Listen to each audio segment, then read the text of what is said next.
आम्ही भारताचे लोक या विषयाच्या निमित्ताने आयोजित केलेल्या या कार्यक्रमाला मंचावर उपस्थित असलेले सर्वच मान्यवर आणि इथं जमलेल्या माझ्या सर्व बायोलॉजिकल बंधू भगिनी,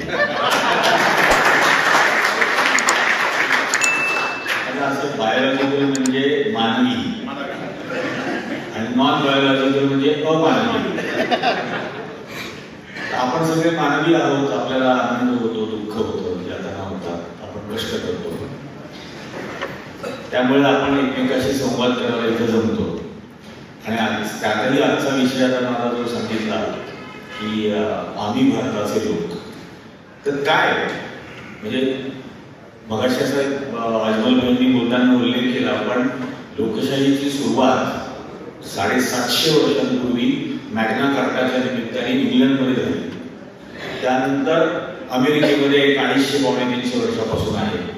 आपल्याला 75 वर्ष झाली. आणि इतक्या उशिरा जन्माला आलेली ही लोकशाही जगातलं पहिलं असं संविधान देत होती की जे संविधान या देशातल्या लोकांनी या देशातल्या लोकांसाठी या देशातल्या लोकांना अर्पण केलं. म्हणजे हे संविधान कुठल्याही देवाला, कुठल्याही धर्माला, कुठल्याही जातीला, कुठल्याही पंथाला अर्पण केलेलं नाही. हे लोकांनी लोकांसाठी लोकांना अर्पण केलेलं असं हे संविधान आहे. त्याआधी, त्या संविधान लिहिण्याच्या आधी आपल्यामध्ये, आणि संविधान म्हणजे सोशल कॉन्ट्रॅक्ट, सत्तेनी, व्यवस्थेनी, सरकारनी या देशातल्या शेवटच्या माणसासोबत केलेलं एक सोशल कॉन्ट्रॅक्ट आहे की तुला काय काय अधिकार असतील, तुला काय काय हक्क असतील, तुझी कर्तव्य काय काय असतील, आणि तुझ्या हक्क आणि अधिकारांसाठी ही व्यवस्था काय काय बांधील आहे करायला.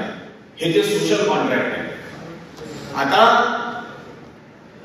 ही व्यवस्था येण्याच्या आधी, हे संविधान येण्याच्या आधी आपल्या सर्वांमध्ये आम्ही ही भावनाच नव्हती. म्हणजे आम्ही हिंदू होतो, आम्ही मुसलमान होतो, आम्ही ख्रिश्चन होतो, आम्ही आणखी बौद्ध होतो, आम्ही आणखी कुठल्या वेगवेगळ्या जात, धर्म, पंथ, लिंग, भाषा असं होतो.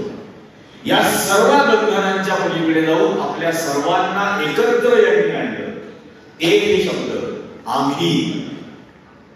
भारत हा माझ्या संविधानाने, या स्वातंत्र्य आंदोलनाने निर्माण केला. त्याआधी भारतही नव्हता. त्यामुळे या संविधानाने मला फक्त आपल्याला सर्वांना आम्ही म्हणून एकत्र नाही आणलं, आपल्या सर्वांना एक देश दिला, भारत. आणि म्हणून मी हिंदुस्थान म्हणणाऱ्यांवरती खूप वेळा ऑब्जेक्शन घेत असतो. संविधानाने याला भारत म्हटलेले, आपण याला भारतच म्हणणार. India that is Bharat. आणि लोक म्हणजे पुन्हा त्याच्या आधीच्या ज्या काही व्याख्या होत्या त्याच्यामध्ये आम्ही सुशिक्षित, आम्ही उच्च शिक्षित, आम्ही उच्चवर्णीय, आम्ही स्पृश्य, तुम्ही अस्पृश्य वगैरे वगैरे जे काही भेदभाव होते तेही या तिसऱ्या शब्दाने काढून टाकले की तुम्ही बिमी काय नाही, आपण सर्व लोक. आणि म्हणून या देशाच्या संविधानामध्ये दिलेल्या या पहिल्या 3 शब्दांनी आपल्याला इतकी एम्पॉवरमेंट दिली, इतकी शक्ती दिली की आपण ती जाणूनच घेतली नाही अजूनपर्यंत. आणि एकदा जर आपण सर्वांनी ते सामर्थ्य जाणून घेतलं, आम्ही असण्याचं, आम्ही भारताचे असण्याचं आणि आम्ही भारताचे लोक असण्याचं, हे जर आपण सामर्थ्य जाणून घेतलं तर आपल्यावरती पुन्हा कधीही असे नतद्रष्ट हुकुमशाही येऊ शकणार नाही.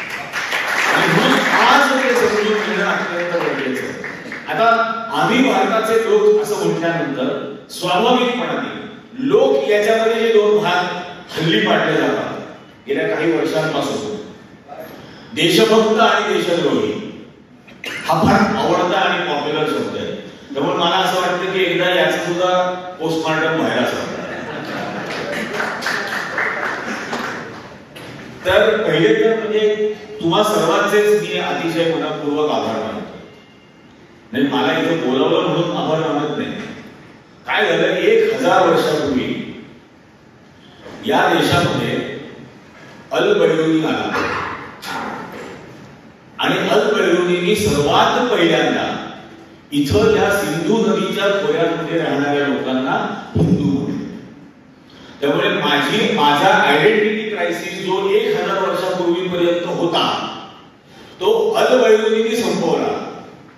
आणि मला तो म्हणाला की अरे तुझे आयडेंटिटी क्रायसिस मध्ये अडकू नकोस, मी तुला आयडेंटिटी देतो, तू हिंदू. तर माझी ओळख ही मला अल-बैरुनीने दिली, याबद्दल मी त्याच्यासाठी म्हणून तुमचे आभार मानतो. तोपर्यंत माझी ओळखच नव्हती काय, त्यानंतर माझी ओळख निर्माण झाली हे अल-बैरुनीने म्हटल्यानंतर. मग जे काय होऊन गेलं, कारण ते अरबीमध्ये स हा शब्द नाही, त्याच्याऐवजी ह हा उच्चार होतो, स चा उच्चारही ह होतो, म्हणून सिंधूतली लोक म्हणण्याऐवजी त्यांनी हिंदू म्हणले. तर या भाषेतल्या किंवा शब्दोच्चारानंतर ही जी उणीव आहे, स च्या ऐवजी ग म्हणणं, या उणीवेतून जन्माला आलेला शब्द म्हणजे हिंदू. हे पहिलं फार सगळ्यांना असायला हवं. आणि मग त्यानंतर राज्यकर्ते आले. प्रत्येक राज्यकर्त्याचा उद्दिष्ट हे त्याचं राज्य, त्याचं साम्राज्य वाढवत राहावं हा होता. त्यात किंचितही धर्मविर्म असल्या गोष्टी नव्हत्या. म्हणजे हे खरंच लक्षात घ्यायला पाहिजे की अकबराच्या दरबारामध्ये 28% मिनिस्टर्स त्याच्या कॅबिनेटमध्ये हे हिंदू होते आणि औरंगजेबाच्या काळात 35% होते. 35% त्याचे जे वेगवेगळे मंत्री होते ते हिंदू होते. तर त्यामुळे हाही काही विषय नाही. अकबरानंतर बहादूर शाह जफर पर्यंतच्या सर्व मोगलांची आई हिंदू होती. अकबरापासून बहादूर शाह जफर पर्यंत प्रत्येक मोगल सम्राटाची आई ही हिंदू होती. त्यामुळे हा या अर्थाने धार्मिक, या अर्थाने कुठल्याच गोष्टीचा द्वेष नव्हता. आता बरेच जण असं म्हणतात की मोगलांनी मंदिरं लुटली, मोगलांनी आपली संपत्ती लुटली. आपली म्हणजे कोणाची? आपली म्हणजे कोणाची संपत्ती लुटली? सगळी संपत्ती मंदिरांमध्ये एकवटलेली होती. माझा बाप म्हणजे त्यावेळेला जो कोण माझा सापडपंचा, आजीपंचा, आणखी काय असेल शब्द, तो काय करत होता? तो शेतीच करत होता, तो मजुरीच करत होता. तो थोडी करोडपती त्यावेळेचा होता की त्याची संपत्ती होती. संपत्ती सगळी तिथे होती. अगदी हे सोरटी सोमनाथच्या मंदिरात जे सांगितलं जातं की गजनीच्या मोहम्मदाने येऊन ते सोमनाथ ते लुटलं कसं, हा किस्सा फार भयंकर आहे. तो येणार हल्ला करायला हे जेव्हा कळलं तेव्हा तिथले सगळे भिक्षुक गेले त्या राजाकडे आणि त्याला म्हटले तुझी सगळी संपत्ती मंदिरामध्ये आणून ठेव, आम्ही तिथं महामृत्युंजयाचा यज्ञ करतो, 1000 ब्राह्मण बसून, आम्हाला अशी अशी दक्षिणा लागेल आणि तू ते कर. तुझ्या राज्यावरच्या सीमेवरती आल्या क्षणी त्या मोहम्मदाचे सगळं सैन्य मरेल. त्या वेळेत दिलं मंदिरात. तो आला, त्यांनी राज्यावर हल्ला पण नाही केला, त्यांनी मंदिरामधली संपत्ती घेतली, निघून गेला. आता हे जे काही यज्ञ करायला बसले होते ते पण वाचले, ते पण काही प्रतिकार नाही करू शकले. आणि असा तो पहिल्यांदा लुटला गेला. सोमनाथाचे मंदिर लुटल्यानंतर एक्झॅक्टली 100 वर्षांनी त्याच्या त्या राजाच्याच वारसाने त्याचा पुन्हा एकदा जीर्णोद्धार केला आणि त्याच्या देखभालीची जबाबदारी एका मुसलमानाला. त्याच्या 100 वर्षानंतर त्याच राजाच्या वारसाने त्याच सोरटी सोमनाथाच्या मंदिराच्या आवारात मस्जिद बनवायला परवानगी दिली. म्हणजे तो द्वेष होता का त्याच्यामधला? एका राजाच्या नाकर्तेपणामुळे आणि काही मूढभर समुदायाच्या अत्यंत लोभीपणामुळे तो सगळी काही लूट झालेली आहे. पण हा सगळा इतिहास सातत्याने विकृत करून सांगत राहायचं. म्हणजे आता ते जास्त प्रस्तुत होतं की, आणि हे मी बातमी छापलेली आहे, 2016 साली छापलेली आहे. त्याच्या द वीक नावाच्या आंतरराष्ट्रीय मॅगझिन मध्ये छापलेली आहे. सर्व पुराव्यांनिशी म्हणजे लिगली भेटिंग करून घेतलेले पुरावे त्याच्या सह ती बातमी छापली होती. पण त्यावेळेला असं होतं की वीक भारतातलं सर्वात हिरियस सर्क्युलेशनचं मॅगझिन होतं. पण महाराष्ट्रातला त्याचा सील होता आरोग्य फक्त. आणि साऊथ मध्ये प्रत्येक राज्यामध्ये जवळजवळ 50-60 लाख कॉपीज या विकल्या जायच्या. कर्नाटक, तामिळनाडू, आंध्र प्रदेश, आता तेलंगणा असेल, केरळ असेल, या राज्यात. त्यामुळे ते हायएस्ट सर्क्युलेशनचं मॅक्झिमम होतं. आणि त्यावेळेला मी ही स्टोरी छापलेली होती अकबर स्तंभ नावाची. आणि आजही तो एक कोणीतरी आहे त्याने काहीतरी, मी अकबर स्तंभ म्हणून गेल्या वेळेच्या विद्रोही साहित्य संमेलनात बोललो, त्यावरून एक कोणतरी आहे, या अंधारावर प्रेम करणारे मठ्ठ बैल त्यांना मी म्हणतो संघाचे, लो ऐकू बोललो. तर त्याच्यात एकाने काहीतरी व्हिडिओ केला, त्याचं नाव काहीतरी सुशील वगैरे असं काहीतरी. मला एकाने माझ्या याच्यावरती मेसेज करून सांगितलं तुम्ही त्याला उत्तर द्या. म्हणजे त्याच्या नावातच सु आणि शी याची गाड आहे, त्याला काय उत्तर देतो? मला जो पुरावा द्यायचा होता तो पुरावा देऊन मी 10 वर्षापूर्वी बातमी केली 2016. तर अकबरांनी सोडले या लोकांना, सगळ्या महंतांना वगैरे फरमान काढून बोलावलं की मुसलमान एकत्र येण्यासाठी जसा हजचा हे असतो तसा हिंदूंना एकत्र आणण्यासाठी काहीतरी तुम्ही ऑर्गनाइज करा. मग ते परत गेले, त्यांनी आपापसात चर्चा केल्या, त्या सगळ्या चर्चा झाल्या. वारंवार चर्चेच्या वेळेला ते यांना अकबराला कळवायचे की अशी अशी चर्चा झाली, या लोकांचं असं म्हणणं आहे, आमचं असं म्हणणं आहे, आणि असं नको व्हायला, याच्या आम्ही शोधतो वगैरे असतो. आणि मग पुन्हा त्यांच्या 2 का 3 मीटिंग झाल्या. त्यात त्यांनी सांगितलं की समुद्र मंथनाची जी हिंदूमध्ये पौराणिक कथा आहे त्याच्यामध्ये ते समुद्र मंथन केलं, त्यातून अमृत निघालं, ते अमृत घेऊन देव मिळाले, त्याच्या मागे राक्षस लागले, त्याचे 4 थेंब भारतात सांडले. म्हणजे कुठे सांडले?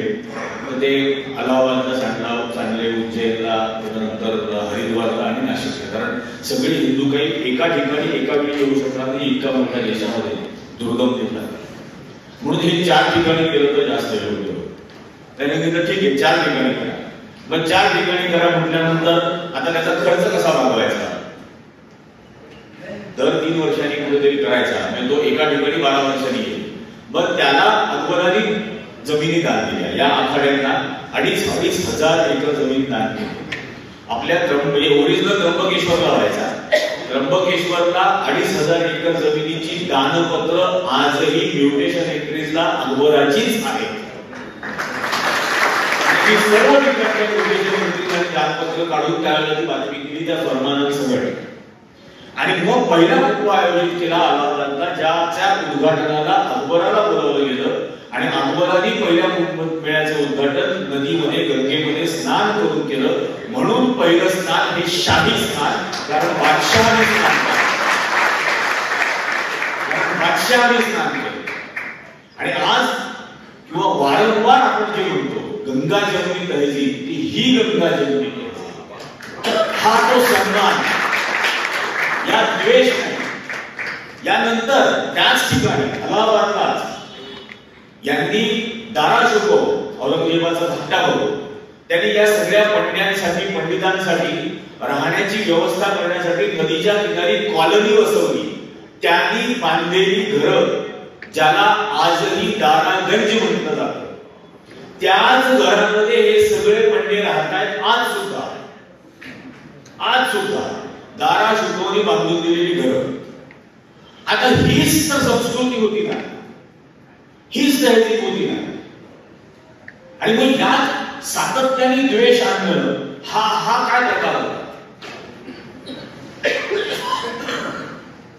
पण यातला पहिला भेद जो होता, म्हणजे छत्रपती शिवाजी महाराजांच्या बाबतीत काय काय गोष्टी आहेत. छत्रपती शिवाजी महाराजांनी अकोल्याजवळ कारंजा म्हटलं जातं, त्या कारंजाची बाजारपेठ लुटली आणि परत जात असताना बाळापूर मध्ये सर्वात मोठी मस्जिद छत्रपती शिवाजी महाराजांनी बांधून दिली.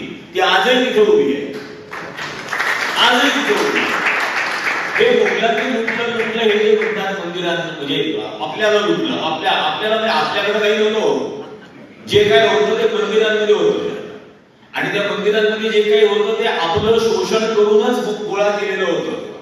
आणि त्या अशा मंदिरांमध्ये होतं जिथं आपल्यातल्या 90% लोकांना पाऊल सुद्धा टाकायची परवानगी नव्हती.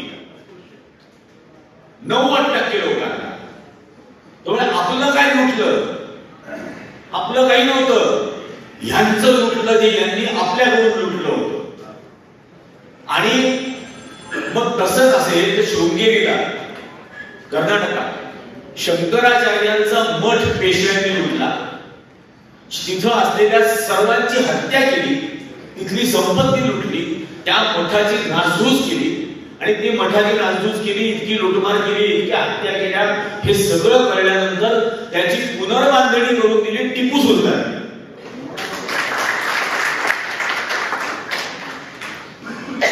त्यामुळे कोणीतरी कोणाला तरी धर्म म्हणून लुटलं हा भाव, ही गोष्टच नव्हती, कधीही अशातली गोष्ट नव्हती.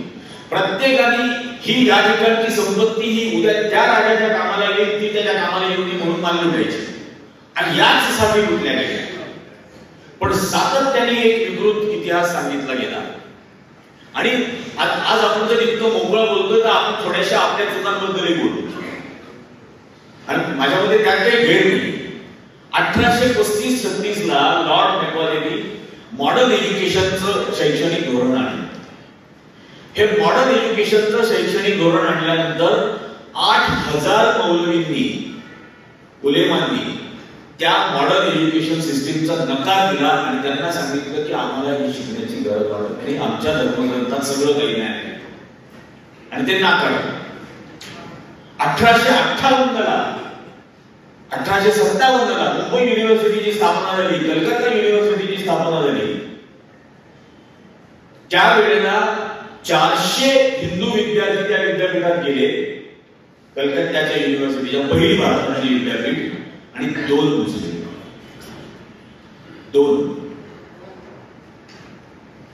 आता आधुनिक वैज्ञानिक शिक्षणाला जर नकार दिला तर त्याचे काय काय परिणाम होत जातात समाजावरती, रॅशनल थिंकिंग वरती, आपण जे लॉजिकल क्रिटिकल अनालिसिस म्हणतो त्याच्यावरती, याचे परिणाम आज जगभर दिसत आहेत. पण हे नाकारत गेलं आणि त्यांनी त्याचा लाभ घेतला. दुसऱ्याने लाभ घेतला, त्यांना लाभ मिळाला स्वाभाविक याच्या पद्धतीने. 1857 चं युद्ध झालं, ज्याला विनायक दामोदर सावरकर असं म्हणाला की ते या देशातला पहिलं स्वातंत्र्य युद्ध, the first war of independence. त्याला इंग्रजांनी छोटं करण्याचा प्रयत्न केला, न्यूटिनी वगैरे म्हणून, बंड असं त्यांनी म्हटलं. पण सावरकर त्याला फर्स्ट वॉर ऑफ इंडिपेंडन्स म्हणत होते आणि त्या पुस्तकामध्ये सावरकरांनी या देशातल्या सेक्युलरिझमचा गौरव केला. त्यांनी असं लिहिलं की बहादूर शाह जफरला सम्राट करण्यासाठी हिंदूंनी पुकारलेला हा जिहाद होता आणि याच्यामध्ये बहादूर शाह जफर, झीनत अली, ते मौलाना सय्यद अहमद बेग, त्याच्यानंतर नाना फडणवीस, नानासाहेब पेशवा, झाशीची राणी, या सगळ्यांच्या या धर्मनिरपेक्षतेचा गौरव केला. या देशातले सर्व मदरसे हे या स्वातंत्र्य युद्धातली कम्युनिकेशन सेंटर्स बनली होती आणि त्यात त्यांनी असंही लिहिलं की या देशातली धर्मनिरपेक्षता आणि एकोपा जर टिकला तर 7 दिवसात इंग्रजांचं साम्राज्य अरबी समुद्रात बुडवता येईल. हे त्यांनी त्यावेळेला लिहिलं, नंतर त्यांनीच क्वारंटाईन उडी मारली. पण ते जर स्वातंत्र्य युद्ध असेल तर त्या स्वातंत्र्य युद्धाची सर्वात जास्त किंमत कोणी चुकवली. 28 सप्टेंबर 1857 ला इंग्रजांनी दिल्ली पुन्हा जिंकली आणि पुन्हा इंग्रज दिल्लीमध्ये आले. आल्याच्या दिवशी दुसऱ्या दिवशी बहादूर शाह जफरला हुमायूंच्या कबरीच्या इथं अटक केली. आतमध्ये बसलेले होते ते, त्यांना अटक केली. बहादूर शाह जफरची 26 मुलं मारून टाकली, फाशी दिली, गोळ्या घातल्या, मुंडी छापली. 26 जण. बहादूर शाह जफरने माफी मागितली नाही, पेन्शन मागितलं नाही, काही नाही. त्याला अटक केली, अटक करून रंगूनला घेऊन गेले, रंगूनला त्यांच्या अटकेमध्ये राहिला. तिथंही राहून क्रांतीच्याच शाहिरी करत राहिला, ते करत असताना. आणि हे होत असताना त्या ईस्ट इंडिया कंपनीच्या अधिकाऱ्यांनी ब्रिटनच्या राणीला आणि राजाला पत्र लिहून सांगितलं की आज दिल्लीमध्ये 29,000 मुसलमानांना फाशी दिली एका दिवसात. दिल्लीतल्या प्रत्येक झाडावरती एक प्रेत लटकलेला आहे, हे त्यांनी लिहून सांगितलं. ते पत्र आजही दिल्लीत मध्ये असलेल्या इंडियन आर्काइव्ह मध्ये आहे, शाबूत आहे. त्याच्या कॉपीजही मिळालेल्या आहेत. या नालायकांनी माझ्याकडे सर्टिफाईड कॉपी आहे. पण 29,000 त्याच्याबरोबर तो असं सांगतो की दिल्ली पासून कानपूर पर्यंत या संपूर्ण रस्त्यामध्ये जेवढ्या मस्जिदी आहेत, जेवढे दर्गे आहेत, जेवढे कब्रस्तान आहेत, जेवढे मदरसे आहेत, त्या त्या ठिकाणच्या प्रत्येक मुसलमानाला फाशी दिली जाईल. आणि दिल्ली अनेक चित्र त्या काळातली प्रसिद्ध आहे. तिथं झाडावर लटकवून दिलेले आहे, खांबाला लटकवून दिलेले आहे, रस्त्यात माळरानावरती, उघड्यावरती. आता या सो-कॉल्ड हा जो शब्द यांनी वापरला स्वातंत्र्य युद्ध, या स्वातंत्र्य युद्धामधली इतकी भयंकर किंमत आणखी थोडी चुकवली. आणि या 1857 ला इंग्रजांना पहिल्यांदा कळलं की या दोन समुदायांमध्ये जर का फूट पाडली तरच डिवाइड अँड रूल करता येईल. आणि मग 1857 युद्धामध्ये इंग्रजांना यशस्वी करण्यासाठी नेपाळच्या गुरख्यांनी मदत केलेली होती. आणि त्यानंतर इंग्रजांनी गुरखा रेजिमेंट सुरू केली. त्यांच्यासाठी घोड्यांची पागा उघडण्याची परवानगी ब्रिटिशांनी दिल्लीमध्ये जामा मस्जिदीत दिली. जामा मस्जिद मध्ये घोड्यांच्या पागा उघडल्या. का? कारण एका समुदायाला अपमानित करायचं होतं, जो राज्यकर्ता समाज होता देवाचा, त्याला अत्यंत ह्युमिलिएट करायचं होतं. कारण ह्युमिलिएट केलं, अपमानित केलं, अवमानित केलं की तो मनोधैर्य त्याचं खच्ची होत. आणि याची अनेक उदाहरणार्थ सावरकरांनी जे लिहिलं त्यांच्याच पुस्तकात की rape is a political weapon, बलात्कार हे राजकीय हत्यार आहे आणि त्याचा वापर केल्यामुळे विरोधकांचं मनोधैर्य खचतं. म्हणजे युद्धामध्ये सुद्धा बलात्कार हा गुन्हा आहे. युद्धामध्ये सुद्धा इथं एक राजकीय नेता आपल्या राजकीय प्रतिस्पर्ध्याच्या बाबतीत असं लिहितो की it is a political weapon, राजकीय हत्यार आहे असं म्हणतो. इतकी विकृत आणि परवर्ट आयडिओलॉजी जगात दुसऱ्या कुठल्या नेत्याने दिली नाही, जगात अख्ख्या. आणि याचं मूळ पण कुठे आहे? इथं इंग्रजांच्या थेअरीमध्ये की मनोधैर्य खर्ची करण्यासाठी जे जे करता येईल ते करायचं. मग जामा मस्जिदीमध्ये घोड्यांची पागा उघडून दिली. दिल्लीमध्ये परत, कारण पळून गेलेले लोक खूप होते घालून त्या युद्धाच्या काळात, जे परत येत असतील ते परत येणाऱ्यांना जर मुसलमान असेल तर 40% टॅक्स द्यावा लागेल त्याच्या असलेल्या प्रॉपर्टीच्या, आणि हिंदू असेल तर 0% टॅक्स द्यावा लागेल. ही सगळ्या ऑर्डर्स आहेत, लिखित स्वरूपातला हे रेकॉर्ड आहे. कारण सतत हे दंड तुम्हाला दंड केला जाईल ते दाखवायचं आणि तुम्हाला स्पेअर केलं जाईल ते दाखवायचं.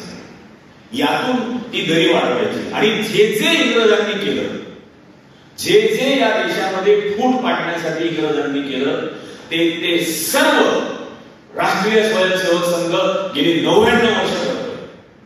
या लोकांच्या मध्ये, देशातल्या लोकांच्या मध्ये असलेली जी मतभिन्नता आहे, जे भेदाभेद आहे, ते भेदाभेद खोल दऱ्यांमध्ये रूपांतर करायचे, रुंद दऱ्यांमध्ये रूपांतर करायचे आणि आपली पोळी भाजत राहायची.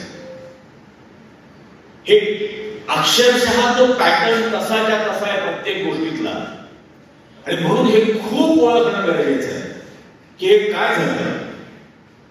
1857 युद्ध सुरू होतं. 1859 हे ओळखल्यामुळे सर सय्यद अहमद यांनी 1859 साली मुस्लिम सायंटिफिक सोसायटीची स्थापना केली. मुस्लिम सायंटिफिक सोसायटी की मुस्लिम समाजामध्ये वैज्ञानिक दृष्टिकोन यावा, त्याच्यातून क्रिटिकल थिंकिंग, क्रिटिकल अनालिसिस हे त्याच्यामध्ये यावं. आज मला सांगा, 1856 साली सुरू झालेली कलकत्ता युनिव्हर्सिटी कुठे आहे? कलकत्त्यातच आहे. 1858 ला सुरू झालेली मुंबई युनिव्हर्सिटी कुठे आहे? मुंबईतच आहे. 1859 सुरू झालेली मुस्लिम सायंटिफिक सोसायटी कुठे आहे? कुठेच नाहीये. हे लक्षात घ्यायला लागेल, हे खूप जरुरी आहे. यात कुठेही आपल्या असलेल्या श्रद्धा, आपल्याला असलेली श्रद्धा यांना धक्का लागतच नाहीये कुठे. पण आजचं विज्ञान शिकणार की नाही, हे आजचं विज्ञान अत्यंत गरजेचं. हे जर नाही शिकलं तर आपण बघितलं कसे मूर्ख राज्यपाल आणि इव्हन मॅजिस्ट्रेट पण जन्माला येतात. ठीक आहे, लांडोर प्रेग्नंट कशी होते, तिच्या डोळ्यात मोराचे अश्रू पडल्यानंतर. काय वेगळेपण आहे. सोलर पॅनलचा वापर वाढल्यामुळे सूर्य थंड व्हायला लागला. याचा भाव गेला होता सूर्याचा टेम्परेचर. पण हे सहज शक्य आहे, कारण जर वैज्ञानिक दृष्टिकोनच नाही जन्माला घातला तर असा निर्बुद्धपणा अतिशय सोप्या पद्धतीने प्लॅन करता येतो. कारण तुम्ही विचारच करायचा नाही, कधी शिकवलंच नाही विचार करायला. जे ऐकलंय, जे वाचलंय त्याचं अनालिसिस करायला पाहिजे, हेही कधी शिकवलेलं नाही. आणि मग अशा ज्या काही भाकडकथा येतात, हे जे आता जे आपण पाहतोय प्रयागराजला चाललंय, आपल्याकडे होईल 2 वर्ष येतील. अंगाला राख सून नागडे रस्त्यावरून फिरत येतील, आंघोळ करतील, म्हणतील 12 वर्षापूर्वीचं पाप धुतलं गेलं. ही कुठली सिस्टीम आहे? Narendra Modi loan write off करतो, हे पाप राईट ऑफ करण्याची प्रोसिजर काय आहे? आणि ते एका घाणेरड्या पाण्यामध्ये आंघोळ केल्यामुळे आपल्या नाशिकला कुंभमेळा गेल्या वेळेला झाला होता, पोल्युशन कंट्रोल बोर्डाचा रिपोर्ट होता 71% युरिया पर्सेंटेज आहे पाण्यामध्ये म्हणून. 71%. या 71% पाण्यामध्ये आंघोळ केल्यामुळे, युरिन असलेल्या पाण्यामध्ये आंघोळ केल्यामुळे पाप धुतलं जातं, शरीर किती घाण होतं.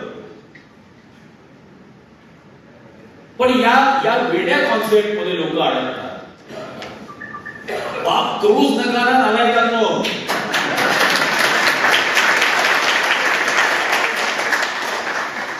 कशाला डुबायला जाण्याची वेळ येईल. आणि माझ्या तुमच्या घरामध्ये जे येतं ते गोदावरीचंच पाणी येणार. काय प्रॉब्लेम आहे? त्याच पाण्याने मी आंघोळ करतो ना. उलट त्या पाण्यामध्ये आणखी कोणतरी 1 लाख घाणेरडे लोक आंघोळ केलेले नाही त्यांनी. इतकं स्वच्छ आणि शुद्ध आहे माझं पाणी घरात देण्यामध्ये. काय गरज आहे तिथे नदीवर जाऊन उड्या मारायची? गेल्या वेळेला आपण बघितलं कुंभमेळ्याला 36 जण चिंगरून गेले. त्या शंकराचार्य मठापाशी मी होतो उभा, आणि मी पत्रकारितेत असतो तरी माझा दृष्टिकोन वेगळा होता. प्रत्येक ती ज्यावेळेला त्या हत्तीवरून नाणी उधळली आणि ती नाणी घ्यायला लोक धावले, लक्षात आलं की चेंगरा चेंगरी होते. माझा कॅमेरा पण माझ्याबरोबर होता, IPNला CNN होतो, आणि मी त्या लोकांना ओरडायला लागलो, की त्याला ओरडायला लागलो की अरे रव्या ओढ भरतील असं म्हणून आम्ही ओरडायला लागलो. त्या संपूर्ण चेंगरा चेंगरीचं एकही दृश्य आम्ही प्रत्यक्ष हजर असताना सुद्धा माझ्याकडे नव्हतं. माझ्या चॅनलच्या एडिटरने मला खूप शिव्या घातल्या, तुझ्याकडे तू व्हिज्युअल कसे तू शॉर्ट्स का घेतले. तर म्हटलं शॉर्ट व्हिडिओ माणसाला मरताना बघू, त्याला वाचवण्याचा प्रयत्न करत होतो. 36 जण चेंगरून गेले. सकाळी 7 वाजता घडलेली घटना. ती 36 मृतदेह सिव्हिल हॉस्पिटलच्या लॉबीमध्ये आणून टाकले होते. दुसऱ्या दिवशी छगन भुजबळ आणि नारायण पाटील नाशिकला आले, आणि दुसऱ्या दिवशी 4 वाजता कलेक्टर ऑफिसमध्ये पत्रकार परिषद घेऊन त्यांनी जाहीर केलं की मृतांना 5-5 लाख रुपये आम्ही शासनातर्फे देणार. तोपर्यंत आदल्या दिवशी सकाळी 7 ते दुसऱ्या दिवशी दुपारी 4 वाजेपर्यंत 36 तास ते मृतदेह तिथं पडलेले होते. आणि 5 लाख रुपये जाहीर केल्यानंतर प्रत्येक मृतदेहावरती क्लेम करायला 5-5 जण आले. ही वस्तुस्थिती आहे. हे नाशिकच्या आणि देशातले जे लोक त्यावेळेला चॅनलवाले होते सगळ्यांकडे ते रेकॉर्ड आहे. 4-4, 5-5 जण सांगायला लागले ही माझी आई, ही माझी वहिनी, हा माझा बाप. आणि आधीचे 48 तास 36 तास आठवलं नाही आपल्या आईबाप कुठे. या कुंभमेळ्यात आम्ही त्यावेळेला आधुनिक श्रावणबाळ नावाची बातमी केली. मुलांनी आई वडिलांना, वृद्ध असलेल्या आई वडिलांना तीर्थयात्रेला म्हणून आणलं आणि गर्दीत सोडून दिलं, आणि त्यांच्या खिशात दमडा नाही, डोकं काम करत नाही, इतकं दुःख होत आहे की आपलं पुढचं पोर आपल्याला सोडून गेलं. इथं उन्मळून रडत होते. आजही त्यातले 66 जण गाडगे महाराज धर्मशाळेत आहेत. आज सुद्धा तेव्हा आधुनिक श्रावण बाळ नावाची बातमी केली होती मीच. आज गेली इतकी वर्ष त्या गाडगे महाराजांच्या धर्मशाळेत या लोकांना 2 वेळेचं अन्न दिलं जातं की गाडगे महाराज धर्मशाळेचे करते तोच खरा धर्म. हे गर्दीत संधी साधूबाई बापाला सोडून दिलं हा धर्म नाही, याच्यापेक्षा मोठा अधर्म नाही. आणि काय वाटते तर एखादं 1 तासामध्ये 1.5 कोटी लोकांनी अंघोळ केली. जो काकाने मोजले होते 1 तासात 1.5 कोटी, 100 तास झाले किती जण चिंबरून गेले हे तू आपण नाही याय करू शकत. आणि 1 तासात 1.5 कोटी. आणि लोक माध्यम मूर्खासारखी त्या गोष्टीच्या मागे धावतात. हा दिवटा बोलला होता ना संसदेमध्ये भाषण करून बोलला होता की मनमोहन सिंग तुम्ही त्या रेनकोट घालून आंघोळ करायची का. अरे तुला तर जॅकेट घालून आंघोळ करताना पाहिला आम्ही त्या गंगेमध्ये. हे ठरवणार या देशाच्या नागरिकांच्या एकोप्याबद्दल एकात्मतेबद्दल यांच्या मनात काय भावना असणार आहे. हे सगळं 1857 करून झालं. त्यानंतर या स्वातंत्र्य आंदोलनामध्ये पुन्हा कोण होतं हे जे मगाशी मी उल्लेख केला फर्स्ट वॉर ऑफ इंडिपेंडन्स. हे फर्स्ट वॉर ऑफ इंडिपेंडन्स सावरकरांनी जे पुस्तक लिहिलं ते हस्तलिखित होतं. तेव्हा कॉम्प्युटर नव्हते, टायपरायटर नव्हता त्या विद्यार्थ्याकडे. हाताने लिहिलेलं पुस्तक, त्या हाताने लिहिलेल्या पुस्तकाची मॅन्युस्क्रिप्ट, कारण इंग्लंडमध्ये त्या पुस्तकाला छापायला परवानगी नव्हती. त्यांच्या आधीचं त्यांचं जे पुस्तक होतं मॅझिनी बद्दल, त्या मॅझिनीच्या पुस्तकावरती बंदी आणली होती म्हणून यांचं नंतरही कुठलं पुस्तक छापलं जाणार नाही इंग्लंडमध्ये. आता त्याची मॅन्युस्क्रिप्ट त्यांनी भारतात पाठवली. त्या मॅन्युस्क्रिप्ट म्हणजे हस्तलिखित कॉपी, त्या हस्तलिखित कॉपीच्या सोबत त्यांनी ब्राउनिंग या ब्रँडची पिस्तूल पाठवली. 20 पिस्तूल पाठवली. ती 20 पिस्तूल भारतामध्ये बोटीने घेऊन आले.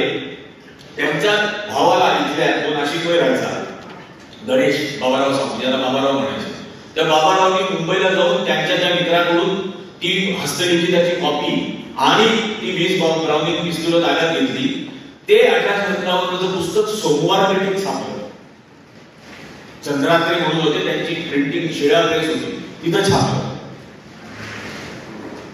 आणि ती हस्तलिखिताची कॉपी आणि ती ब्राउनिंग पिस्तूल असं सांगतात त्यांचा एक मित्र घेऊन आला. त्या मित्राचं नाव काय, ज्यांनी सावरकरांच्या 1857च्या पुस्तकाची हस्तलिखित प्रत आणि पिस्तूल स्वतःच्या जीवाचा धोका पत्करून इंग्लंड पासून मुंबई पर्यंत आणली, त्याचं नाव काय. त्याचं नाव हे दिवटे कधीच सांगणार नाही, कारण त्याचं नाव आहे सिकंदर हयात खान. आणि तो सिकंदर हयात खान नंतर पंजाबचा मुख्यमंत्री झाला आणि मरेपर्यंत फायलीला विरोध केला. मरेपर्यंत सिकंदर हयात खानने त्याचा खून केला. त्याचा खून केल्याचा आरोपी सुद्धा पुराव्या अभावी सुटला. पुरेसा पुरावा नाही म्हणून सुटला. गांधींच्या खुनाचा आरोपी सुद्धा पुरेसा पुरावा नाही म्हणून सुटला. त्याला हे वीर म्हणतात. पण या सिकंदर हयात खानचं नाव लपवायचं, कारण या सगळ्या गोष्टींमध्ये मुस्लिम समाजाचं योगदानच लपवायचं हा एकमेव अजेंडा. हे सगळं झाल्यानंतर 1909-10ला त्यांना अटक झाली, 11 झाली. 4 जुलै 1911ला अंदमानला पोहोचले. 4 जुलैला अंदमानला पोहोचल्यानंतर आज तुम्ही अंदमानला जा सेल्युलर जेलला. त्या सेल्युलर जेलला गेल्यानंतर तिथं साऊंड अँड लाईट शो रोज संध्याकाळी असतो. तो साऊंड अँड लाईट शो बघितल्यानंतर असं वाटतं की हा एकच काही होतं काही. म्हणजे 986 सेल्स आहेत. तो सेल्युलर का म्हणायचं, पण तिथं सेल बराच पद्धत म्हणजे बऱ्याच सिस्टीमचे जेल नाही. तो एका सेलमध्ये 1 जण, असे 986 सेल. हा एकटा होता काय इथं असं वाटतं एखाद्याला. पण सेल्युलर जेलला मी राहिलो म्हणजे इनफॅक्ट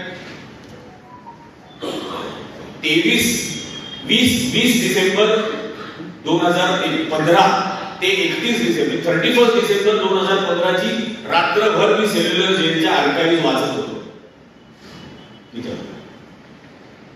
सेल्युलर जेलच्या आर्काइव्ह मध्ये आहे की 1906-07 साली तो बांधून पूर्ण झाला. तो बांधून पूर्ण झाल्यानंतर 42-43 पर्यंत तो होता, सुभाषचंद्र बोसांनी बोलवलेल्या जिंकेपर्यंत. तर या वर्षांमध्ये एकूण 80,000 कैदी सेल्युलर जेलमध्ये गेले. या 80,000 कैद्यांपैकी 8,500 कैदी मुस्लिम होते, 8,500 कैदी बंगाली होते अनुशीलन समितीचे, आणि 8,000 कैदी हे सिख समाजाचे होते. आणि मग या व्यतिरिक्त अनेक इतर देशांचे सुद्धा तिथं कैदी आणून ठेवले जायचे, त्यांच्यावरती मेडिकल एक्सपेरिमेंट व्हायचे, तिथं लॅब सारखं वापरलं जायचं. आता या 8,500 जणांपैकी किती जणांची नावं तुम्हाला माहिती आहेत? माहित असायला हवी की नाही? महाराष्ट्रातले 3, 2, एक तात्याराव, एक बाबाराव सावरकर, आणि तिसरा पिंगळे, विष्णू पिंगळे म्हणून होता, त्याला फाशी दिली. या तात्याराव बाबाराव दोघांनी माफी मागितली, बाबांनी. आणि या उरलेल्या 80,000 मधल्या 19,997 कैद्यांनी व्यक्तिगत माफी नाही मागितली. 3 जणांनी फक्त व्यक्तिगत माफी मागितली. या माफी न मागणाऱ्या 8,500 जणांच्या पैकी एकाचं तरी नाव माहितीये का? का माहित? ही जबाबदारी नाही आपली. नुसती आपली जबाबदारी नाही, ही पुढच्या पिढीला सांगणं, शिकवणं, त्यांना त्याचा अभिमान वाटला पाहिजे आणि त्यांनी छाती बडावून सांगितलं पाहिजे की हो, मी त्या परंपरेचा पाईक आहे, ज्या परंपरेत माझ्या समाजाचे 8,500 लोक अंदमानात गेले आणि मेले. कित्येक जणांची चरित्र आहे. 30 इयर्स इन प्रिझन, 30 वर्ष तुरुंगात. त्रैलोक्यनाथ चक्रवर्ती, उल्हासकार दत्त पहिले 12 वर्ष, म्हणजे पहिल्या वर्षी तो त्याला आणलं तुरुंगामध्ये. 19 वर्षाचा मुलगा होता. त्याच्याबरोबर इंदुभूषण रॉय नावाचा त्याचा दुसरा एक सहकारी, दोघं अनुशीलन समितीचे, दोघांना जन्मठेप झालेली. इंदुभूषण रॉयने आत्महत्या केली. त्या दुःखामध्ये यांनी खूप शिवीगाळ केली तिथल्या अधिकाऱ्यांना. उल्हासकार दत्तनी त्याला 48 तास तापकाने फोडून काढलं. त्यात त्याला वेळ लागला.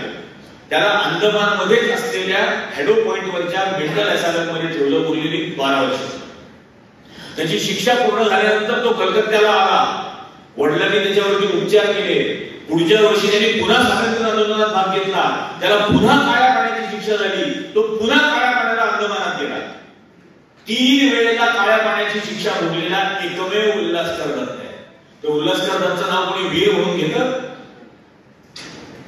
आणि ज्याने 9 वर्ष 11 महिन्यामध्ये 15 वेळेला माफी मागितली, माफीने दयेची याचना केली,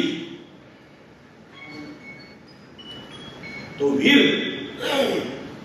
म्हटला जाऊ शकतो. कारण आपण आपल्याच मुलाबाळांना आपलाच खरा इतिहास नाही सांगितला. आणि ही जी गोष्ट संघ त्यांच्या स्थापनेपासून करत आलाय, आज तो ते पराकोटीला पोहोचलाय की या देशामध्ये देशभक्ती कोणी सिद्ध करायची? मुसलमानांनी सिद्ध करायची. या देशाची फायली कोणामुळे झाली? मुसलमानांमुळे झाली. आणि सतत त्या न्यूनगंडामध्ये या येणाऱ्या पिढ्यांना ठेवायचं की हे तुम्ही सिद्ध करायचं, हे तुम्ही सिद्ध करायचं, तिरंगा तुम्ही फडकवायचा, घरघर तिरंगा, अमुक तिरंगा. अरे ज्या वेळेला तिरंगा फडकवायची गरज होती त्यावेळेला तुम्ही हरामखोर सगळे शेपूट घालून बसलेले होते. तेव्हा नाही काही कोणाला वाटलं की तिरंगा फडकवावा. आणि आज या पद्धतीने लोकांसमोर आणलं जातं. हे सगळं 1857 झालं. हे सगळं सेल्युलर जेलमध्ये काय काय झालं? शेर अली नावाचा त्याच अंदमान मधल्या सेल्युलर जेल मधला कैदी लॉर्ड मेयो, व्हाईसरॉय मेयो होता. त्याचा त्यांनी अंगावरती झडप घालून खून केला. दगड घासून बनवलेलं एक अणकुचीदार हत्यार वापरून आणि त्याला फाशी दिलं. नाव सांगितलं कधी कोणी? आपण जाणून घेण्याचा प्रयत्न केला. आपण काय काय नाही केलं, काय काय करायला हवं होतं हेही विचार करायला. आज त्या सगळ्या 8,000 जणांचा इतिहास का नाही समोर आणला जाऊ शकतो? जालियनवाला बाग हत्याकांड झालं. जालियनवाला बाग हत्याकांड तुम्हाला सगळ्यांना कशासाठी माहिती आहे? कोणाचं झालं? पंजाबमध्ये जालियनवाला बागला जे हत्याकांड झालं कोणाचं झालं? सगळेजण म्हणतात शिखांचं हत्याकांड झालं. 404 जणांपैकी 161 मुस्लिम होते. काश्मीरी मुस्लिम सुद्धा जालियनवाला बागमध्ये गेले. हे माहितच नाही, कारण आपण ते ऐकलं बस. त्याच्या पलीकडे जाऊन डिटेल्स मध्ये जाऊन शोधलं पाहिजे.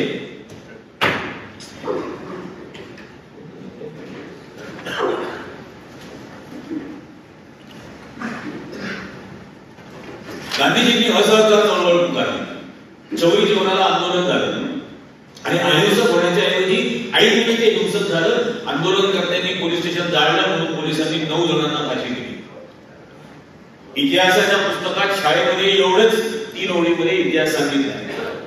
या 9 जणांपैकी 6 मुस्लिम होते. आम्हाला माहितच नाही. 2013 साली भारत सरकारने या देशाच्या स्वातंत्र्य आंदोलनामध्ये हुतात्मे झालेल्यांची एक यादी प्रसिद्ध केली. हुतात्मे म्हणजे कसे? जे फासावर नाही गेले, जे फासावरती नव्हते गेले, पण जे स्वातंत्र्य आंदोलनात भाग घेतला म्हणून लाठी मारामध्ये मेले, गोळीबारामध्ये मेले, तुरुंगामधल्या हाल अवस्थांमध्ये मेले, अशी यादी प्रसिद्ध केली. बरं, यादी म्हणजे यादी म्हणता येणार नाही. 7 खंड आहेत, 4,500 पानं आहेत आणि प्रत्येक पानावर 3 किंवा 4 जणांची नावं आहेत. अल्फाबेटिकल आहे ती यादी. आणि त्या अल्फाबेटिकल यादीमध्ये एक 3रा खंड महाराष्ट्र आणि सिंध अशा याचा आहे. आणि ते 4 ओळीमध्ये किंवा 3 ओळीमध्ये परिचय आहे. ज्याचं नाव लिहिलेलं आहे त्या नावाच्या खालती हा किती वर्षाचा असताना कुठल्या आंदोलनामध्ये भाग घेतला, हा लाठीचार्ज मध्ये गेला, गोळीबारात गेला का तुरुंगात गेला, एवढं 3च ओळीमध्ये प्रत्येकाचा परिचय दिला. आपल्याला मुंबईला बाबू गेनू चौक आहे, हुतात्मा बाबू गेनू चौक, रणगाड्याच्या खाली झोपून घेतलं त्यांनी. असे 4 बाबू गेनू महाराष्ट्रात झाले आणि 4ही बाबू गेनू मुस्लिम होते. ते इंग्लिश मध्ये आहे, त्याचं भाषांतर करावं, हिंदीत करावं असं मला वाटलं होतं, म्हणून मी त्याची सुरुवात केली. त्या अल्फाबेटिकल यादीची ज्यावेळेला सुरुवात केली त्यावेळेला ए अल्फाबेट, ए या एका अध्यक्षरामध्ये जी नावं होती त्यातली 80% नावं मुस्लिम. 80%. पण आणि ही म्हणजे आता मी त्याला काय, हा अक्षम्य गुन्हा आहे असं मला वाटतं. की हा जो गुन्हा आहे ना, की आपल्याच पिढ्यांना आपल्याच बलिदानांचा इतिहास न शिकवणं, हा खूप मोठा गुन्हा आहे आणि तो घडलाय. त्याच्यामध्ये मी आता या भिडेवरून ज्यावेळेला विषय चालला होता तो सांगलीचा येणार, माझ्या 2012-13 माझ्या एडिटरने मला सांगितलं होतं मॅन ऑफ द इयर नावाचं वीकचा अवॉर्ड असायचा. तो मला म्हटलं की अरे ते सांगलीला एक जण आहे, तो शिवाजी महाराजांचे 32 मण सिंहासन बनवणार आहे आणि त्याच्यासाठी तो लोकांकडून सोनं वगैरे गोळा करतो, तो त्याची जाऊन स्टोरी कर. म्हटलं काय नाव त्याचं? तो म्हणे संभाजी भिडे. तो म्हटलं बोगस असणार. म्हणजे तू नुसतं नाव ऐकलं कसं काय म्हणतो बोगस असणार? म्हटलं अहो तुम्ही कधी संभाजी आणि शिवाजी ही नावं भिडे, रांगडे, आपटे, गोटे, गोगले, खडके अशी तरी ऐकली आहेत का? या समुदायामध्ये ही नावं ठेवलीच जात नाही. यांनी हे नाव लावलंय याचा अर्थ हे नाव खोटं आहे आणि हा एक नंबरचा भामटा. 2012ची गोष्ट आणि नंतर ते आलंच ना समोर की त्याचं खरं नाव मनोहर कुलकर्णी. म्हणजे सांगलीत कार्यक्रम होता, ते माधवराव मानेंची 100वी जयंती स्वातंत्र्य सैनिक, तिथं गेलो. तो एसीपी आला, मला म्हणे ते संभाजी भिडेबद्दल बोलायचं नाही. म्हटलं बरं, म्हटलं पण काय बोलायचं? ते त्याचे धारकरी म्हणजे ते तलवार घेऊन फिरत असतात आणि 2 दिवस आधी त्यांनी जाहीर केलं होतं संभाजी भिडे की स्वातंत्र्य दिन साजरा करायचा नाही, तो दुखवटा दिन आहे. मग मी गेलो स्टेजवर, म्हणजे त्यांनी मला सांगितलं संभाजी भिडे बद्दल बोलायचं नाही, मनोहर कुलकर्णी बद्दल बोलू घेऊ.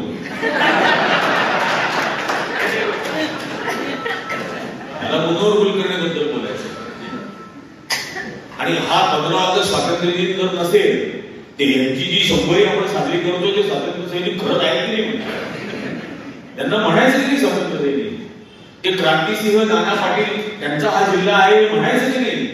तर ती क्रांतीच नव्हती तर हे क्रांतिसिंह कसे आहे. पण या पद्धतीने आता प्रशासन पण काम करायला लागले त्यांच्या अजेंड्यावरती. माझा गारगोटीमध्ये 15 दिवसापूर्वी कार्यक्रम होता कोल्हापूरमध्ये. मी तिथं पोहोचलो आणि एसपी तिथले हे नोटीस घेऊन माझ्या हातात नोटीस दिली. राजकीय पक्षावर टीका करायची नाही, राजकीय नेत्यांवर टीका करायची नाही, कोणाच्या भावना दुखवायच्या नाही, असं केलं तर अमुक अमुक याच्यामध्ये आम्ही तुम्हाला अटक करू.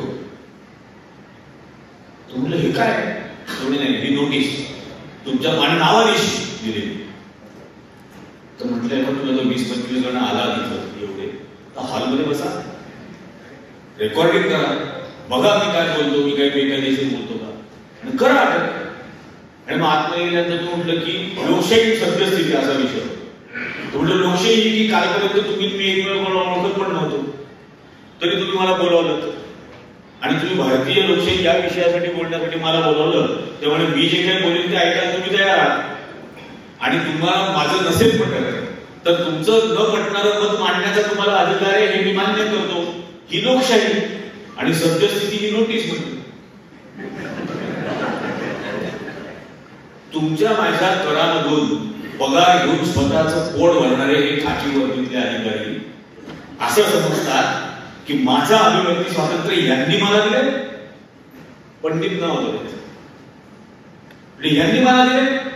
माझं अभिव्यक्ती स्वातंत्र्य मला माझ्या देशाच्या संविधानाने दिलेलं आहे. कुठल्या घाटावर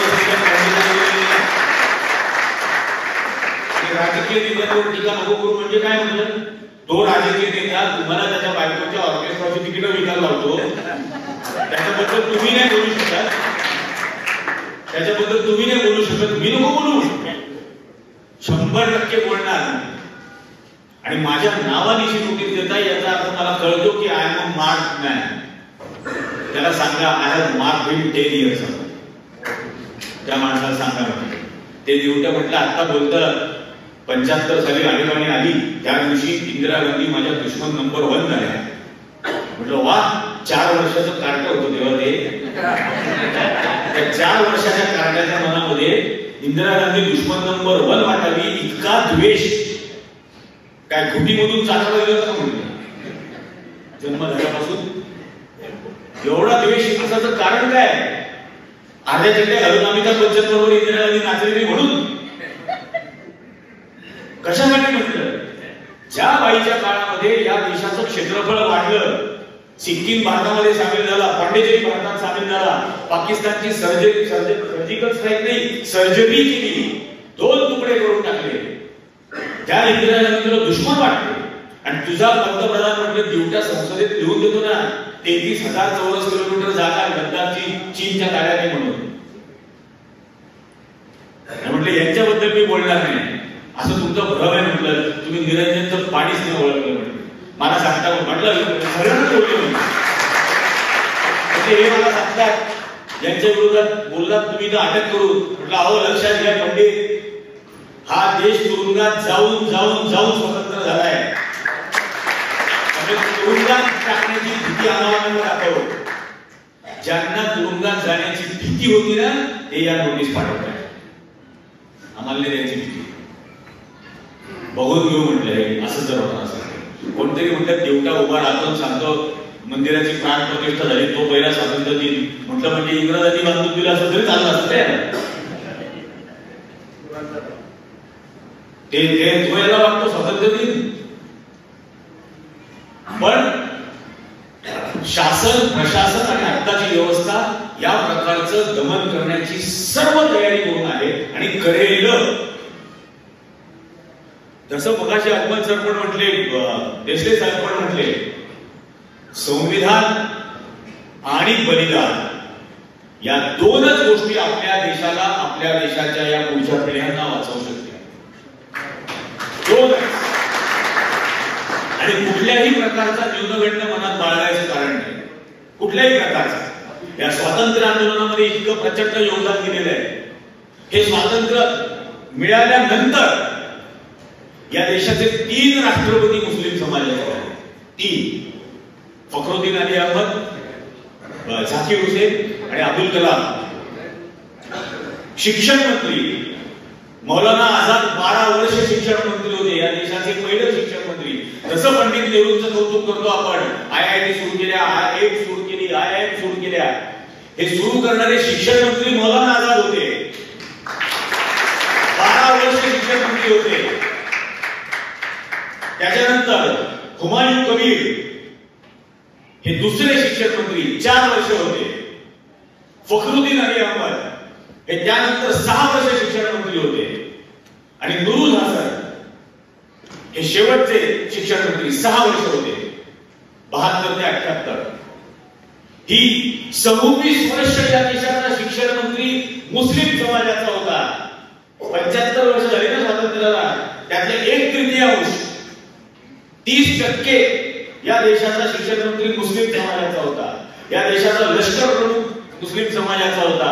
या देशाचा नेव्हल चीफ मुस्लिम समाजाचा होता. प्रचंड मोठं योगदान आहे.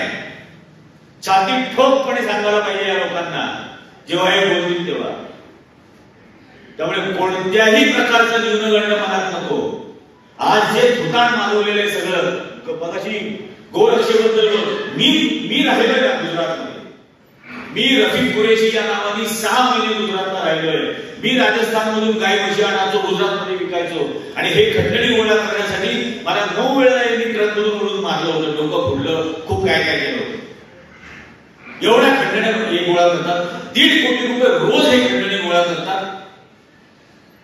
हे थोतांड गोरक्षा वगैरे त्यांना पैसा कमवायचा आहे.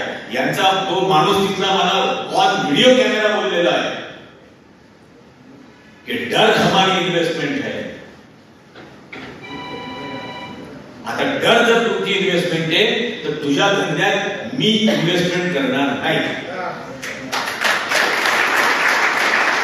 तुझा धंदा जर फक्त डरवर चालत असेल तो मैं नहीं डरूंगा. आणि तेच यांना उत्तर आहे.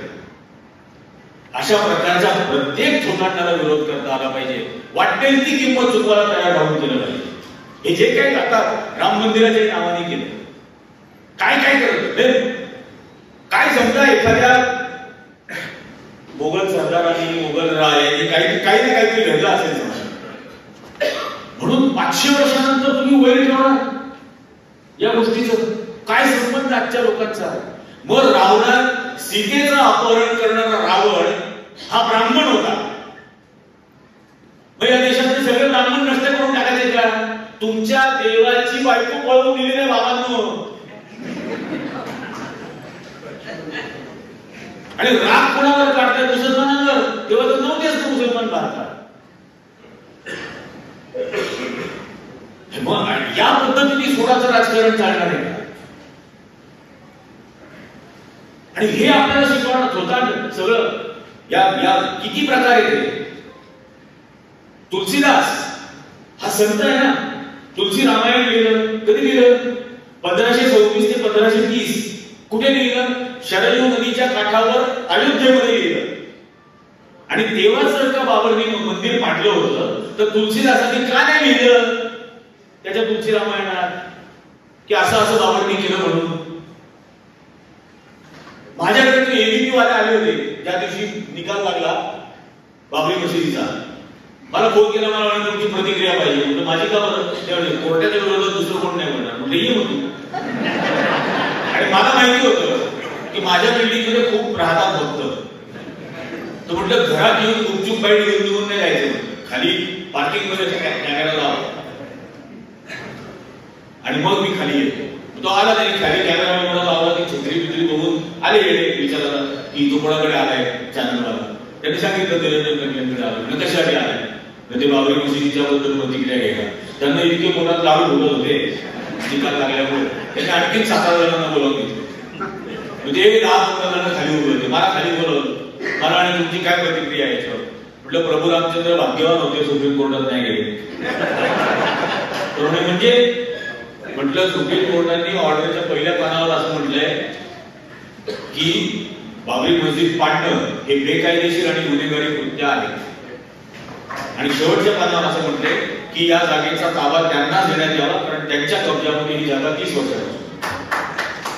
रामाला पण सांगितलं असतं की अपहरण हे बेकायदेशीर गुन्हेगारी कृत्य आहे, पण सीता आता 14 वर्ष रावणाच्या ताब्यात असल्यामुळे तिकडंच राहील. म्हणजे आता अशा केसेस सेटल होतात. म्हणजे गंमत बघायला आले होते तर तोड झोडू तर अशी सोडू. पण या गोष्टी इतक्याच लॉजिकल पद्धतीने आपल्याला सांगता आल्या. इडियट प्रूफ भाषा आहे, मूर्खाला पण कळेल. आणि हे खरोखर केलं पाहिजे. आज जे चाललेलं आहे काय ज्ञानव्यापी इथं काहीतरी चालू आहे. अजमेर शरीफच्या खालती काहीतरी म्हणे मंदिर होतं, ताजमहालच्या खालती काहीतरी शंकराचं हे होतं, त्या संबलला पण काहीतरी मंदिराच्या मशिदीच्या खाली मंदिर होतं. अबे मनमोहन सिंगांच्या काळात आता 10 वर्षापूर्वी हा देश चंद्रावर पाणी शोधत होता. आणि हे येडे सगळे लफंगे याच्या खाली काय, त्याच्या खाली काय, त्याच्या खाली काय शोधतात. आता माझ्याबरोबर एक गांधी आणि प्रेस काम करतात.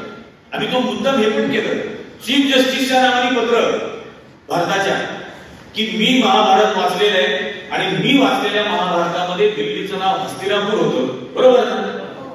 तर त्या हस्तिनापूरमध्ये कौरवांना हरवल्यानंतर पांडवांनी श्रीकृष्णाच्या सन्मानार्थ प्रचंड भव्य असं बांधलेलं श्रीकृष्णाचं मंदिर हे आजच्या सुप्रीम कोर्टाच्या खाली आहे. त्यामुळे सुप्रीम कोर्ट करण्याची परवानगी द्या.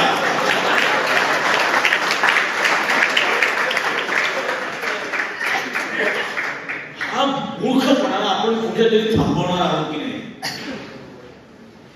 हे काय कुठल्या दिशेने घेऊन जाते?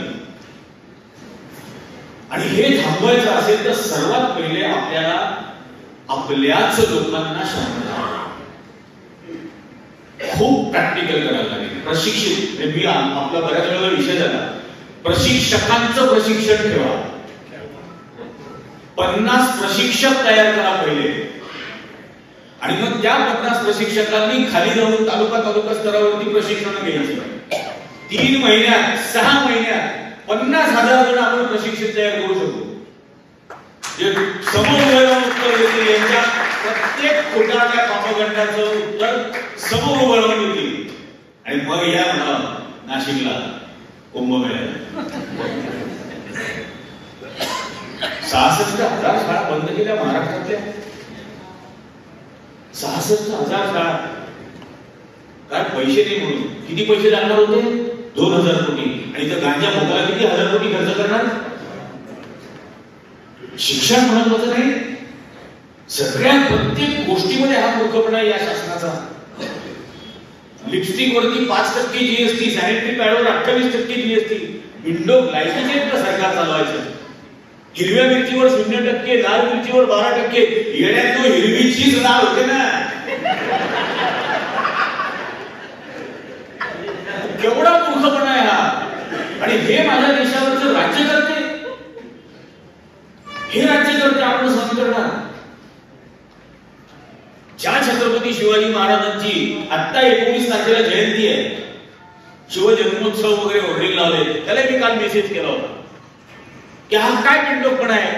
शिवाजी महाराजांच्या वडिलांचं नाव शहाजी आणि काकांचं नाव शरीफजी हे शिवाजी महाराजांच्या आजोबा मालोजी राजेंनी ठेवलं. कारण मालोजी राजेंनी नगर मधल्या त्या दर्ग्यावरती नमस केला होता, शाह शरीफ दर्गा. आणि त्यामुळे त्यांना मुलं झाली, जन्माला आली. म्हणून त्यांनी स्वतःच्या मुलाची नावं त्या 2 दर्ग्यांच्या, एका दर्ग्यातल्या ही नाव आहे शाह शरीफ दर्गा, एकाचं नाव शहाजी ठेवलं, एकाचं नाव शरीफजी ठेवलं. प्रत्यक्ष छत्रपती शिवाजी महाराजांच्या जन्मदात्याची नाव ज्यासाठी ठेवली गेली, ज्यामुळे ठेवली गेली, ज्यांच्या नावाने ठेवली गेली, त्यांच्या नावाने तुम्ही आज तर धड्यातून मात्र द्वेष पुसरून होऊ देणार नाही. तुमच्या या प्रत्येक गोष्टी बांगलादेशामध्ये हिंदूंवर अत्याचार होऊन इथं मूर्खासारखे मोटरसायकलवर फिरत होते.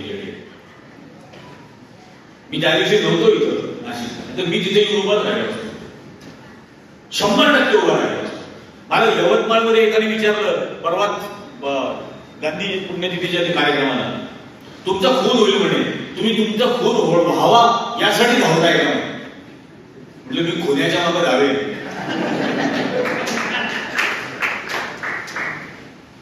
त्या दिवशी हा जो प्रकार चाललेला होता, बांगलादेशातल्या हिंदूंवर अत्याचार होतोय म्हणून इथं बाबान पुण्यामध्ये मिरवणूक काही पिंडोपणाचं फळ असेल. याहिया खानच्या काळामध्ये ज्यावेळेला अत्याचार सुरू झाले 70-71ला, त्यावेळेला इंदिरा गांधींनी काय नाशिक शहर काँग्रेस कमिटीला पत्र पाठवलं होतं, मोर्चे काढा म्हणून, मिरवणूक काढा म्हणून पत्र पाठवलं होतं. तिने देशाची प्रमुख, देशाची पंतप्रधान म्हणून जे करायचं ते केलं. 2 तुकडे केले पाकिस्तानचे. तुमच्यामध्ये दम असेल तर बांगलादेशचे 2 तुकडे करा. आणि लखीमपूर खिरीमध्ये त्या अजय कुमार टेनीच्या पोरांनी जीप खाली 5 शेतकरी चिरडून मारले. तेव्हा बाप मंत्री पदावर असताना पोराचा तपास नीट होणार नाही म्हणून बापाने राजीनामा द्यावा असं लोक म्हटले. तेव्हा हे संघोटे आपल्याला सांगत होते की पोरांनी जे केलं त्याच्याशी बापाचा काय संबंध? अरे मग बांगलादेशमध्ये जे होते त्याच्याशी बाबांचा काय संबंध?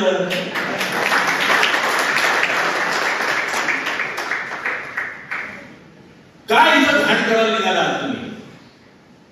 आणि ज्या ज्या देशांमध्ये ही धर्मांधता वाढते, आता परवा काय ते संविधानावरून जे प्रकार सुरू केला, हिंदू राष्ट्राचं संविधान, फाशी दिली पाहिजे यांना एका मिनिटात पकडून. या देशाच्या संविधानाचं अस्तित्वात असताना 30 बिल्डोक एकत्र येतात आणि कुंभमेळ्यामध्ये हिंदू राष्ट्राचं संविधान जाहीर करून सांगतात. कुंभ म्हणजे काय हो? मी का बिल्डोक म्हणतोय परत सांग. कुंभ म्हणजे काय? रिकाम मडकं. रिकाम मडकांचा मेळा आहे. आणि या रिकामा मडक्यांपैकी 30 जण म्हणणार की आम्ही आता हिंदू राष्ट्राचं संविधान जाहीर करणार. हिम्मत कशी होते? हा देशद्रोहाचा गुन्हा आहे, तात्काळ दाखल केला पाहिजे. ही तडीपारची हिम्मत नाहीये. तडीपार जो आहे तो याच्यावर कारवाई करू शकणार नाही. आपण नागरिक म्हणून, काय सुधीर ढवळींशी पण माझं बोलणं झालं, हे आताच त्या भीमा कोरेगावच्या प्रकारातून आले अटके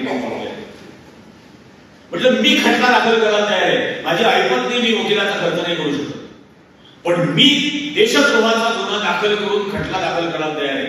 यात हे जे कोण केस देऊ आहेत त्याच्यावर हे संविधान आपल्याला रक्षण करेल म्हणतो म्हणजे काय म्हणतो? संविधानाच्याच मार्गाने यांना अडवगायचं. तुम्ही जितक्या वेळेला नादानी कराल तेवढे खटले आम्ही दाखल करू. हे जर भ्रमामध्ये राहणार असाल की फक्त निषेध करून गप्प बसू, निषेध करून गप्प बसू, वाटलं होतं निषेध केला, आम्हाला वाटलं की याची काहीतरी लाग आणि चाड असेल तर थांबेल. पण आता संपूर्णपणे कळलेलं आहे की तुम्ही अत्यंत निर्लज्ज माणसं आहात. तुम्ही गांधींचा खून करा, मागं पुढं पाहत नाही. या देशात तुम्ही कोणाचाही खून करा. आणि असं जर होणार असेल तर आता आम्हाला मिळालेल्या या संविधानाच्या प्रत्येक अधिकारांशी तुमच्या विरोधात कायदेशीर, आणि मी तर सर्व प्रकारे रस्त्यावर असेल, रस्त्यावर तो जेव्हा मला बोलला हिंदुत्ववादी तुमचा हलका करतील, तू पंडित, म्हटलं माझ्या गाडीचा नंबर घ्या, तुमच्या व्हॉट्सअप ग्रुपवर पाठवा म्हटलं. सगळं मी एकटाच फिरतो, कोणाला बरोबर घेऊन दिलं नाही. 1 या 2 या 10 या तर 20 या, मी कसं स्वागत करतो बघा. मग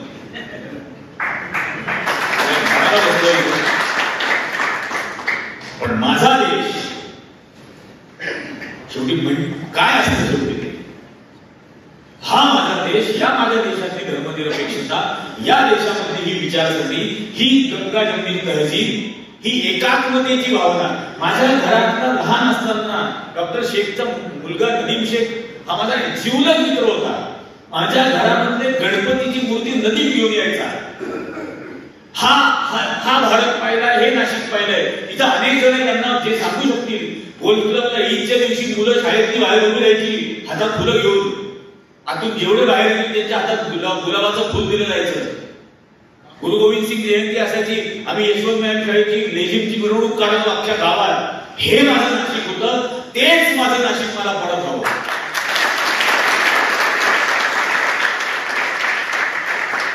जे अत्यंत निर्भय असेल, जे अत्यंत लिबर्टी, सेक्युलरिझम या सगळ्या मूल्यांना मानणारा असेल, तेच मला नाशिक हवं. आणि मी जातो बऱ्याच ठिकाणी, मी प्रत्येक ठिकाणी हेच सांगतो की तुम्ही काही देश वाचवू नका, काही देश कसं वाचवायचा विचार करू नका, तुमचं गाव कसं वाचवणार एवढाच विचार करा.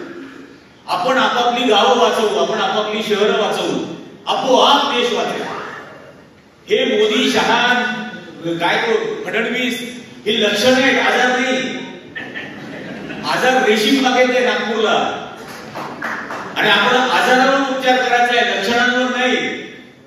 त्यामुळे सर्वात पहिल्यांदा आपली मुलं प्रशिक्षित करायला सुरुवात करा. त्यांना ट्रेन केलंच पाहिजे या देशाच्या इतिहासाबद्दल, या देशातल्या बलिदानाच्या परंपरेबद्दल, या गंगा जमनी तहजीबबद्दल. ही खरोखर आज अत्यंत गरज आहे. ही दुर्दैवाची गोष्ट आहे, या देशामध्ये गांधी, नेहरू, आंबेडकर हे टिंगलीचे विषय होता. हा नियतीने केलेला उपकार आहे या देशावरचा की हे 3 जण एका वेळी या देशात होते. आज जे बघायला मिळते ते कधीच बघायला मिळत नसतं. आणि ही जी विचारसरणी आहे, ही स्वातंत्र्याची, समतेची, न्यायाची, सत्याची, ही विचारसरणी अशी मांडता येत नाही. एक कविता मुद्दाम वाचतो मी. मैं कोई मुल्क नहीं हूं कि जला दोगे मुझे, कोई दीवार नहीं हूं कि गिरा दोगे मुझे, कोई सरहद भी नहीं कि मिटा दोगे. ये जो दुनिया का पूरा नक्शा मेज पर तुमने बिछा के रखा है, इसमें कावात लकीरों के सिवा कुछ भी नहीं. तुम मुझे इसमें कहां ढूंढते हो? मैं एक अरमान हूं दीवारों का, सख्त जाब ख्वाब हूं कुचले हुए इंसानों का. लुट जब हद से सिवा होती है, जुल्म जब हद से गुजर जाता है, मैं अचानक किसी कोने में नजर आता हूं, किसी सीने से उभर आता हूं. आज से पहले भी तुमने मुझे देखा हो, कभी मशरिक में, कभी मगरिब में, कभी शहरों में, कभी गांव में, कभी बस्ती में, कभी जंगलों में. मेरी तारीख ही तारीख है, ज्योग्राफिया कोई नहीं, और तारीख भी ऐसी जो पढ़ाई तो नहीं जा सकती, लेकिन लोग छुप छुप कर पढ़ते हैं. कि मैं गालिब कभी मगलूब हुआ, कातिलों को कभी सूली पे चढ़ाया मैंने, और कभी आप ही मजलूब हो. फर्क सिर्फ इतना है कि कातिल मेरे मर जाते हैं, मैं न मरता हूं न मर सकता हूं. मैं न मरता हूं मर सकता हूं, एक सोच है. हा तो विचार आहे. तो विचार म्हणतोय की मैं न मरता हूं न मर सकता हूं, मेरे कातिल मर जाते हैं. ही इतक्याच तीव्रतेने आपण आपल्या मनात ठेवली पाहिजे. आणि यासाठी जसं मगाशी कॉम्रेड डेस्टे पण म्हणाले, संविधान आपल्याला वाचवेल, संविधान वाचवण्यासाठी आपल्याला बलिदान आहे. कुठलीही गोष्ट फुकट मिळणार नाही. म्हणजे तुरुंगात जावं लागेल, काय वाटेल ते गुन्हे दाखल करतील, फाशी देतील, गोळ्या मारतील, काय करतील, जे करतील ते करतील. त्यांची जेवढी अवकात आहे तेवढं करतील. पण ही भावना माणसाला त्याच्या अवकातीपेक्षा खूप जास्त करून देते, करू शकते. सामान्य माणसाने दिलेली बलिदानं या देशातली आपल्याला माहिती आहे. कधी कोणी कल्पना नव्हती केली असं 16 वर्षाचा शिरीष कुमार छातीवरती गोळ्या घेतो नंदुरबारला. कल्पनेच्या पलीकडचं, अवकातीच्या पलीकडचं बलिदान या देशातला नागरिक देऊ शकतो. हे स्वातंत्र्य आंदोलनाने सिद्ध केलंय, हे किसान आंदोलनाने सिद्ध केलेलं आहे. हे पुन्हा सिद्ध करू, हे वारंवार सिद्ध करू. पण या वेळेला लक्षणांवर उपचार नको, या वेळेला उपचार आजारावरच हवा, जेणेकरून पुन्हा हा आजार कधीही बळावला नाही पाहिजे या देशात. एवढं आजच्या निमित्ताने आपण ठरवू. आणि हे जर आपण केलं तर आपण त्या आम्ही भारताचे लोक या 3ही शब्दांच्या संपूर्ण गर्भित अर्थाला बांधील आहोत असा त्याचा अर्थ निघेल. आपली कमिटमेंट त्या आम्ही भारतीय लोकसाठी, आम्हीसाठी आहे, भारतीयसाठी आहे आणि लोकसाठी आहे. या 3 गोष्टींसाठी आपला शब्द आणि कमिटमेंट असायला हवी. ते जर असेल तर आपण करू शकतो. आपल्या हातामध्ये उपलब्ध असलेल्या सर्व संस्था जे असतील, शैक्षणिक संस्था असतील, मस्जिद असतील, आणखी काय काय प्रकारच्या संस्था असतील, प्रत्येक ठिकाणी हे संविधानाचं महत्व आपल्या मुलाबाळांना समजलंच पाहिजे. घरात पुराण, बाहेर संविधान, हे जे आपण CA/NRCच्या वेळेला म्हणतो होतो, हे इतक्याच तीव्रतेने पोराबाळांना शिकवायला लागेल या बलिदानाच्या परंपरेचा अभिमान आणि गर्व वाटेल आणि छाती पुढे काढून सांगतील ते या बलिदान कधीही न केलेल्या, माफी मागणाऱ्या आणि पेन्शन घेणाऱ्या परंपरेला. हे जेव्हा आपण सांगू त्यावेळेला ते कसे पिढ्यात जातात ते आपल्याला पाहायला मिळेल. आपण आजच्या दिवशी आपण स्वतःशी, जसं हे संविधान लोकांना अर्पण केलंय, तसं आज आपण स्वतःशी ही प्रतिज्ञा करू. कुठल्याही देवाशी नाही, धर्माशी नाही, काही कोणाशीच नाही, की सगळ्या पिढ्या पोराबाळांसाठी पैसे, इस्टेट, बँक बॅलन्स, आणखी काय काय प्रॉपर्टी कमावण्यामध्ये घालवतात. आपण आपल्या मुलांसाठी धर्मनिरपेक्ष, जातनिरपेक्ष, निर्भय, सत्य मानणारा असा देश सोडून जाऊ, एवढीच प्रतिज्ञा आपण आपल्याशी आज करूया. तर मला याच्यामध्ये खूप काही समजू शकेल. आपण मला बोलायची संधी दिली याबद्दल आयोजकांचे आभार. आपण सगळ्यांनी इतक्या वेळ ऐकून घेतलं याबद्दल आपल्या सगळ्यांचे आभार. असेच एक राहू आणि जिंकू. धन्यवाद.